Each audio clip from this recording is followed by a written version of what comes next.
Please welcome to the stage, Presidential Diamond from Miami Beach, Florida, Randy Gage.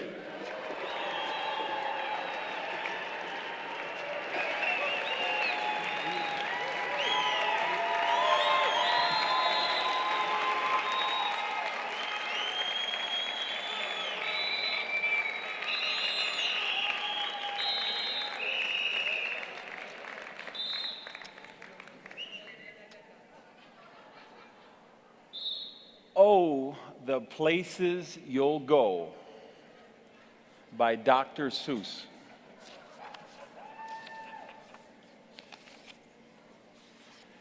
Congratulations. Today is your day. You're off to great places. You're off and away. You'll look up and down streets. Look them over with care. And some of you will say, I don't choose to go there. With your head full of brains and your shoes full of feet, you're too smart to go down any not so good street. Now, I'd love to read you the whole book, but we don't have enough time tonight. I'll be picking someone and coming by your room later tonight, reading you the good night story.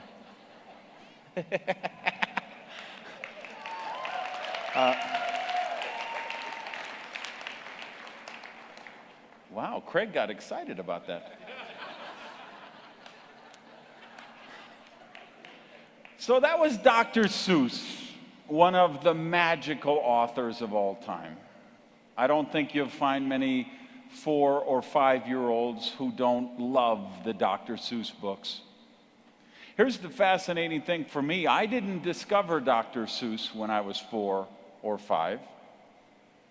I discovered Dr. Seuss when I was 15. And you know why I discovered Dr. Seuss? Because my counselor at school said, you can't enunciate, nobody understands you, you don't speak clearly, you're always looking down at your feet, you're so nervous and you mumble, and this is why you're getting all these bad grades in school. This is why you don't have friends and you don't fit in, because you don't know how to enunciate. So we're going to send you to the speech therapist, because they thought my problem was enunciation. When you pronounce the words correctly and articulate so people understand the syllables. So I go to the speech therapist at 14 or 15 years old, and he teaches me tongue twisters from Dr. Seuss. So I'm probably the only 52-year-old man in the world who can say, when the Beatles fight these battles with their paddles in the puddle, and the puddle's in a bottle, and the bottle's on a poodle, and the poodle's eating noodles, this is what they call.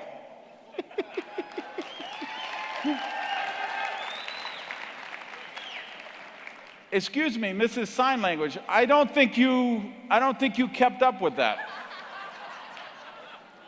I don't think all of the interpreters kept up with that either. So let's try that again. When the Beatles fight these battles with their paddles in the puddle, and the puddle's in the bottle, and the bottle's on a poodle, and the poodle's eating noodles, this is what they call.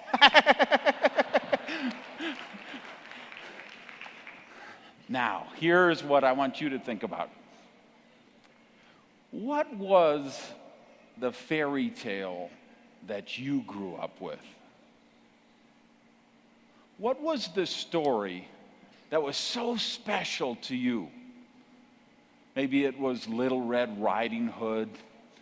Maybe it was Goldilocks and the Three Bears. Whatever it was, but think about the time when you had somebody who read you those stories and you first learned to read yourself. And you read those stories and you believed those stories. Because belief is a funny thing. Because when we believe things, they seem to come true. And when we don't believe things, they seem not to work out, don't they? And I want us to explore this whole concept, which is our theme all this weekend. You've heard everybody, Craig and Jeremiah and Kyle and everybody up here has been talking about this one very special word, the word of the weekend, believe. I wrote a blog post about it the other day as I was kind of preparing my thoughts for this speech. I've been thinking about this for a couple of months, what I wanted to share on this special night that I had a little bit of time to spend with you. And so I wrote about the amazing power that belief has upon us. Think about somebody who joins Agile and they believe. They believe that this is magical. They believe these products are amazing. They believe this compensation plan is bulletproof. They believe the corporate team we have and the field leadership we have, the people behind this company are so amazing. They go out and they qualify for President's Club in 5 days. Think about Mexico.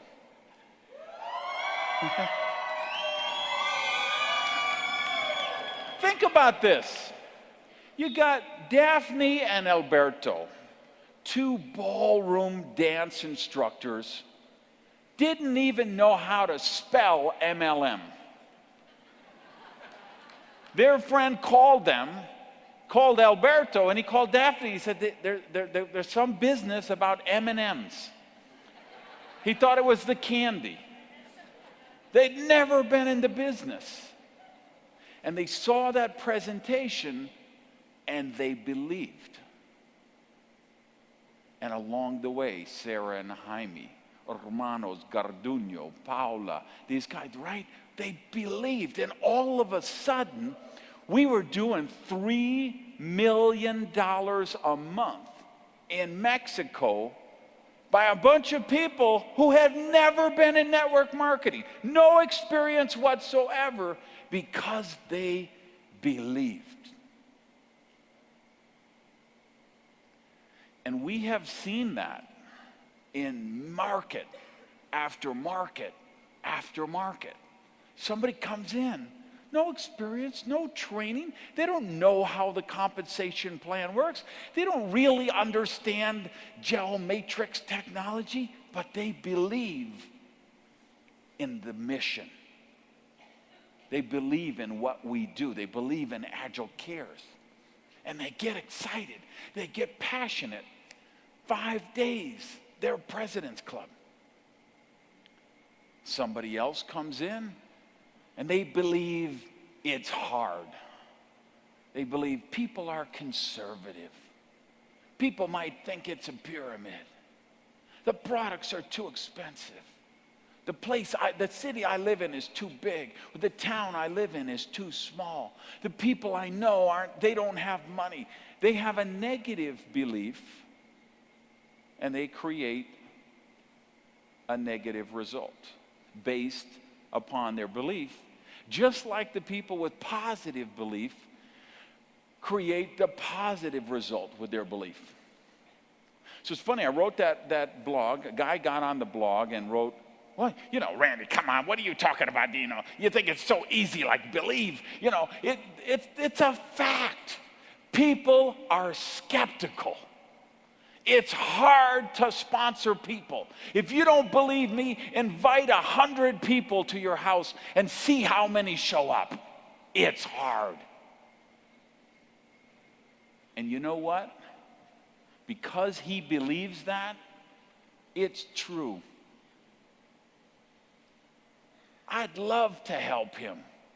I'd love to show him how to break through. But you know what? Until he believes, there's nothing you or I can teach him. Now, I joined Agile, and I had a different belief.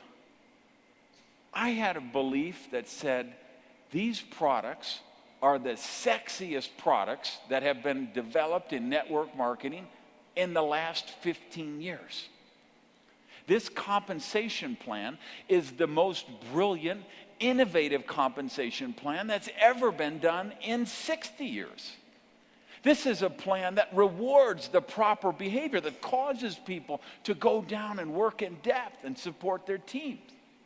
This is a company with good people, with good values. This is an early opportunity.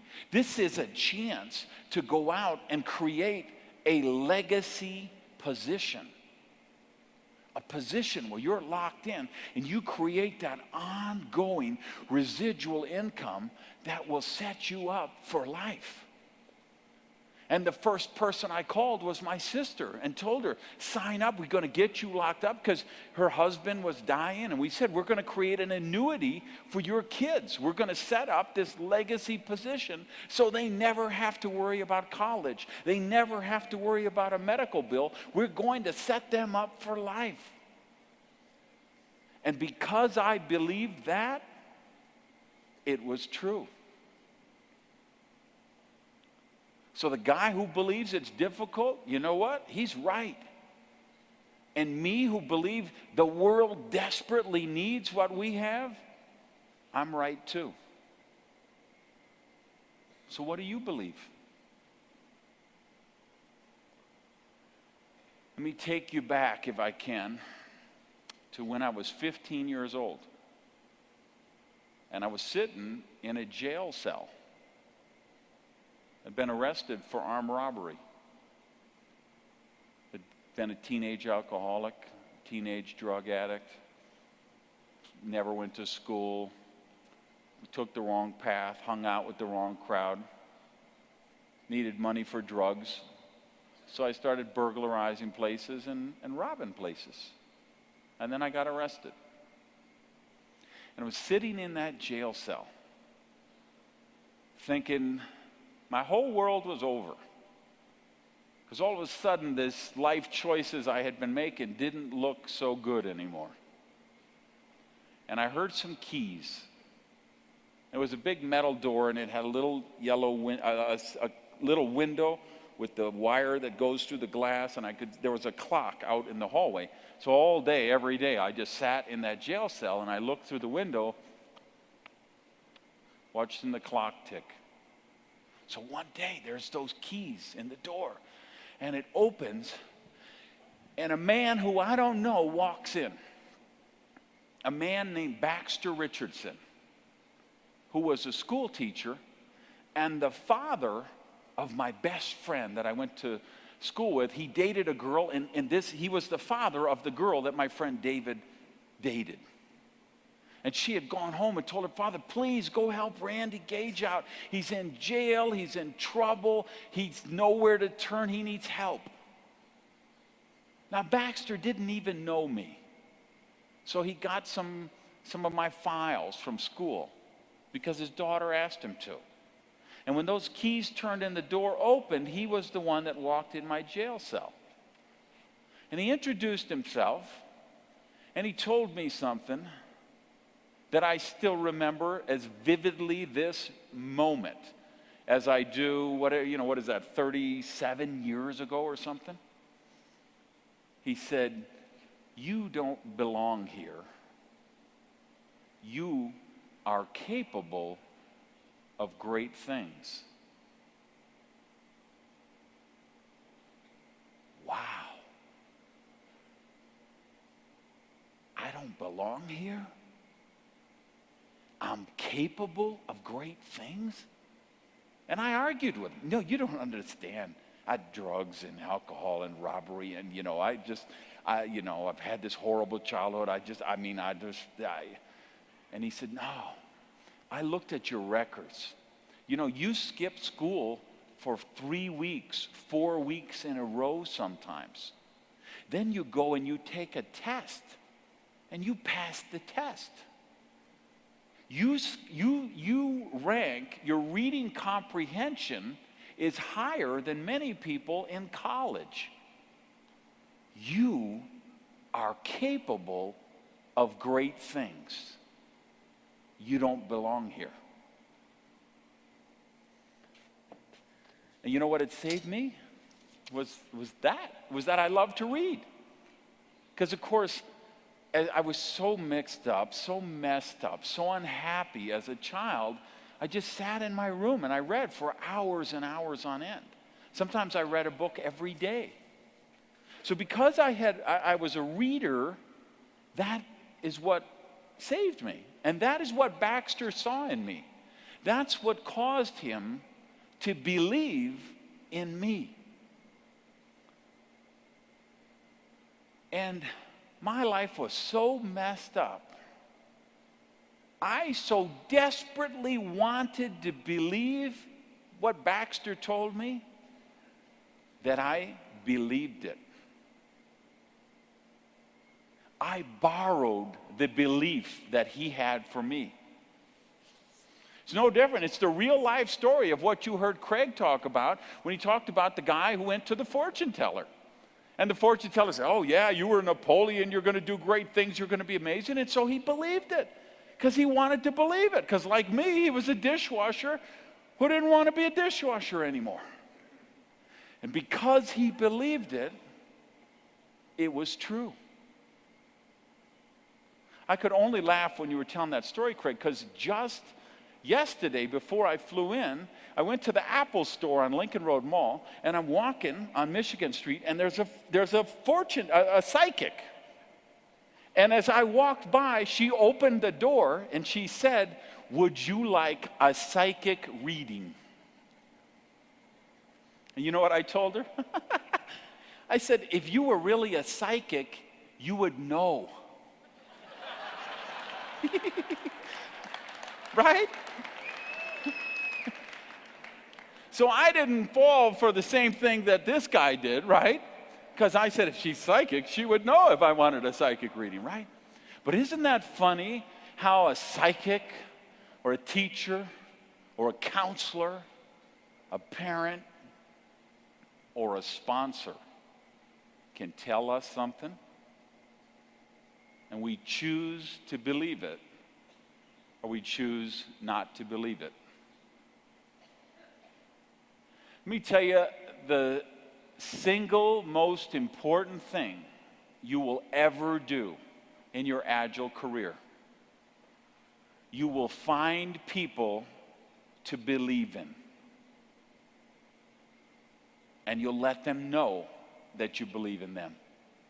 And you'll let them borrow the belief that you have for them until they develop their own. What does a great coach like Jeff do when he's working with that baseball team? He builds belief. What does a great leader like Niti Sawansap do? He builds belief. The most important thing you'll ever do is find those people. Let them know you believe in them. And nurture that belief. Let me tell you what I believe. I believe that Jeff and Jeremiah deserve the opportunity to run this company.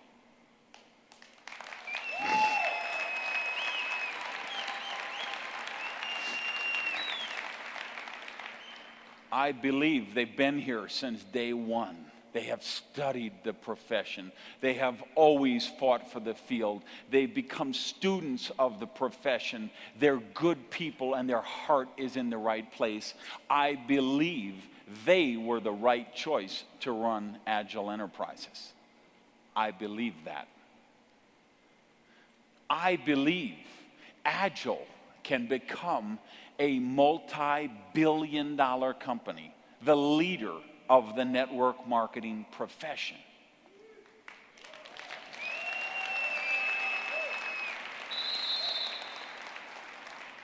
Now here's the key. I believe Agile can become a multi-billion-dollar company. That doesn't mean it will. Because it only will happen if not only that I believe that, but you believe that.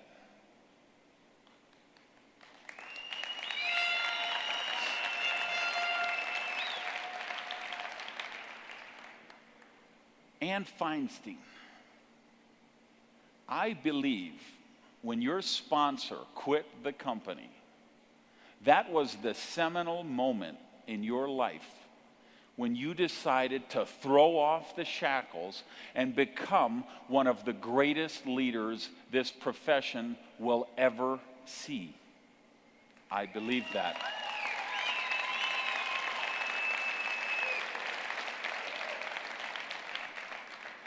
Atta Mamedov, I believe you can be the next guy next year to win one of these top income earner rings. I believe that.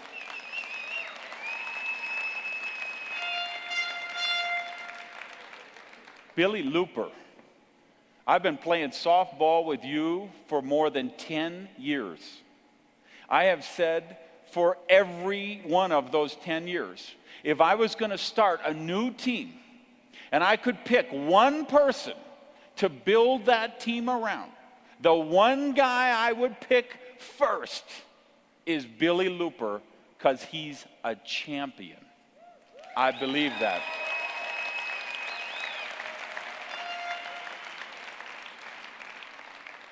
My friends in Mexico, my friends in Colombia, Costa Rica, Argentina,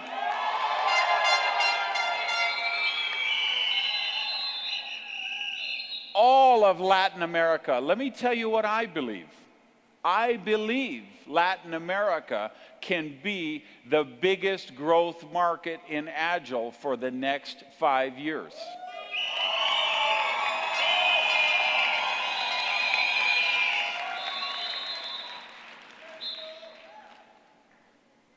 Nando and Silvana, Ciccarellis, Dino, all you guys in Italy.